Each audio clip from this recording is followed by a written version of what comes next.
ஆடியில எல்லா நகைகளுக்கும் சேதாரத்துல 1% கம்மி. அது மட்டும் இல்ல, உங்க பழைய நகைக்கு கிராமுக்கு 150 ரூபாய் கூடுதலாவும் தரும். ரெண்டையும் சேர்த்தா 2% மேல நகை விலையில சேவ் பண்ணுவீங்க. விமானம் பறந்து கொண்டிருக்கும் போது என்ஜினில் கோளாறு ஏற்பட்டால் அடுத்து என்ன நடக்கும்? இதற்கான முழு நடைமுறை என்ன பார்க்கலாம். DGCA தரவுப்படி 2020 முதல் 2025 வரை இந்தியாவில் 65 விமான பயணங்களின் போது என்ஜின் செயலிழப்பு சம்பவங்கள் பதிவாகியுள்ளன. இந்த 65 சம்பவங்களிலும் விமானங்கள் பாதுகாப்பாக தரையிறக்கப்பட்டுள்ளன. அந்த வகையில் விமான என்ஜின் கோளாறு என்றாலே விமானம் உடனடியாக விபத்துக்குள்ளாகும் என்று அர்த்தம் இல்லை.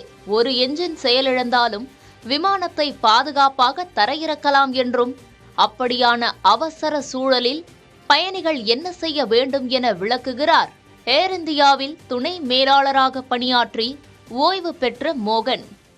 2 இன்ஜின் இருக்கு. ஒரு இன்ஜின் ஏதோ ஒரு காரணத்தினால செயலிழக்கிறது, இல்லைன்னா இவங்களே வாலண்டியராக ஷட் டவுன் பண்றாங்க அப்படின்னாக்க எப்படி பறக்கிறது? ஒரு இன்ஜின் ஃபெயில் ஆனா கூட அது அப்படியே கம்ப்ளீட்டா வேற எதுவும், அதாவது ஃபயரோ எதுவும் இல்லைன்னாக்க இன்ஜினை டக்குன்னு ஷட் டவுன் பண்ணிட்டு அவங்க அந்த ஒரு இன்ஜின்லயே லேண்ட் பண்ணலாம்.